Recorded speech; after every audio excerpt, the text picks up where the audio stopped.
All right, yeah, man. As far as like a musical background, my mom, she had like a deal, I believe, when she was 16 with Motown. My auntie, I took her to the club in Chicago. She had like at that time, I guess they had those fives, them record players, them records and whatnot. And she had a song. I don't remember what song it was. Obviously, I wasn't even born yet, but she had went to Chicago, and they had stood her up in the club and played the record. And then my mom, from what she told me, she talked to me about this. She said a couple dudes came up to her table after they played her song, because in that time they had like people coming to the clubs and basically they had played a record, and then they'll have them stand up while the record was playing. So at this particular time, she played her record. My auntie had her record spin, and then two guys, you know what I'm saying, approached her at the table, basically saying that they were part of a record label, a company. But I think they was a different company at the time. It wasn't the same company. I forgot what. I think it started with a P or something like that. Eventually, they led to them. They turned into Motown Records. But she ended up being in Detroit. You know what I'm saying, with her husband at the time. I think he was doing some work like drumming. My sister's dad and my brother Louis' dad. Shout out to them. But he was doing some drumming work or something like that up there with them. And she was on the verge of actually doing her thing at the same time. But during that whole process, she got pregnant with my brother Fred. Shout out to my brother Fred. And then she basically kind of like stopped, you know what I'm saying? And then her husband at the time, I think from what I understand, he started doing his thing. But my mom, you know what I'm saying, kind of veered off from the music.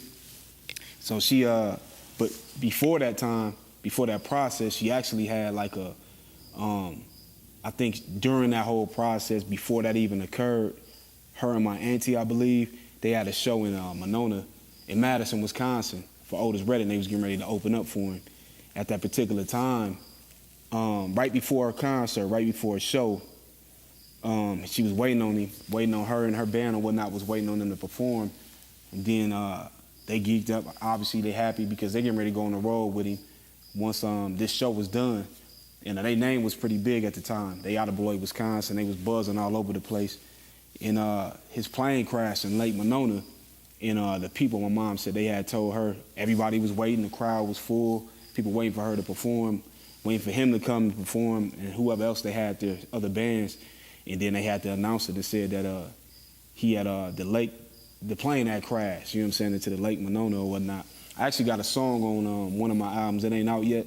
I got a joint where I'm talking about that. And I think it's called Rebirth for the Cool or whatnot. But yeah, that was crazy. So yeah, I come from a musical background. My dad, he actually did his thing too. He a jazz blues musician down south, my real pops. He down in Alabama, down in that area. He was doing this thing. My mom, you know what I'm saying, her upbringing, she was they compared her to Daiyon Ross from what I'm hearing from a lot of people. So she was real dope, did a lot of shows all over the place, had a big name, and she actually in the music archives in Wisconsin as well. So yeah, that was just a crazy situation. She explained to me, she was like, yeah, basically, you know what I mean, her having her shot.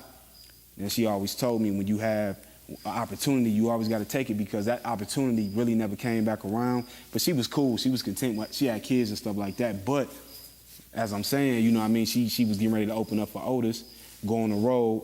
Now, the only thing about that is the flip side that I'm happy about, because I wouldn't have been born yet, because obviously this is way before my time, you feel me? So with her, that happening to her, and then her like veering away from the music, she eventually met my dad. And I think by that time, she was kind of like settling down. My dad was doing his thing. She may have still been doing music. I ain't really go into the details.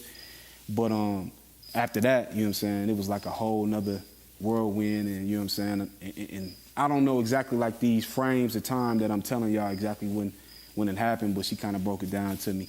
And I ain't really never tapped back into it as far as asking her why she never continued to do the music and stuff like that. So, but yeah, you know what I mean? My mom, legend. My pop's a legend. My brother Fred, he a legend. My brother Louis, he raw with it. So my whole family, I just got a whole background when it come to music and all that. You feel me? So a lot of fans, they ask, like, you know, they want to know like the upbringing and all of that. But yeah, she definitely was on her way and getting ready to do her thing. And then when that happened, you know what I'm saying, things changed, you know what I'm saying, and obviously my pops, she met my pops, and he was doing this thing at the time, and then she started, you know, I came, I believe, after that, yeah, because I'm the youngest, so But yeah, that's what happened with my mom. Otis Redding, shout out to him, RIP. But you can look that story up. If any one of y'all want to see that story, look it up. Look up Otis Redding, Lake Monona. You know what I'm saying? It'll talk about the whole plane crash, what happened. They was actually they flew in and was actually, my mom said literally you could look across the water and see where the accident was at.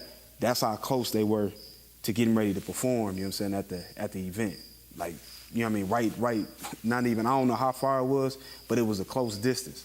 So, yeah, that was just crazy when she told me that. And she didn't tell me that actually until, like, I found it out maybe, like, it might have been, like, 10 years ago, something like that. So that was crazy. But, yeah, so I'm here now, you know. I'm definitely going to keep the wave going. And she happy that I'm doing it, you know what I'm saying? She excited with everything that's moving and doing what it's doing. So I think this would be, like, kind of like she living through me moment as far as, like, the music and all of that. So she already knows. She already done told me. She said she can't wait. Her dream is to see me winning an award on stage. So that's why I'm going hard. And I appreciate all the supporters, all the fans that's been coming behind the music. So that's her dream of hers, is to see me win an award on stage. You feel me? So that's what it is. Shout out to my mom though, one of the greats that came from that area. As I said, they did compare her to Diana Ross at that time. You feel me? So that's what it is.